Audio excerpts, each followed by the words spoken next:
Guys এখন আমাদের lunch করা হয়ে গেছে আর এই দেখো দারাবসার এসেছে একটা পার্সেল অ্যামাজন থেকে, ঠিক আছে। চলো তোমাদের পার্সেলটা এখন দারাবসা ওপেন করে দেখাবে এটার মধ্যে কি আছে।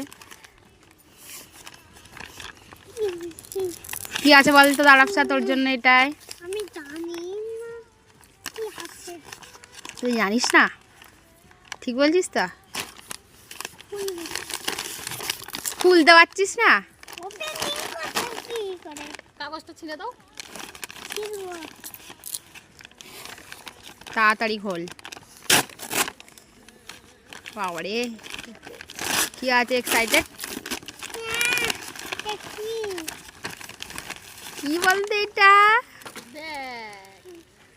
কিরকম আচ্ছা প্যাকেটটা খোল। কি করে খুলবো আবার? এর উপর তার উপর প্যাকেট মা খুল দাও। তো গাইস কিরকম ব্যাগটা এনেছি তো চলো দেখাই। টান টানা, এটা হচ্ছে কোথাও ঘুরতে যাওয়ার ব্যাগ। স্কুলেও নিয়ে যেতে পারবি। না, স্কুলে নিয়ে যাওয়ার ব্যাগ না, এইটা পুরো একদম ছোটদের। তো তুই তো ছোট, তুই কোনটা বড়? তোর পছন্দ তো? আমার পছন্দ মোটামুটি। মোটামুটি কেন, খুব ভালো পছন্দ হয়নি? বলতে হয় সত্যি, বল পছন্দ বলতে হয়। পছন্দ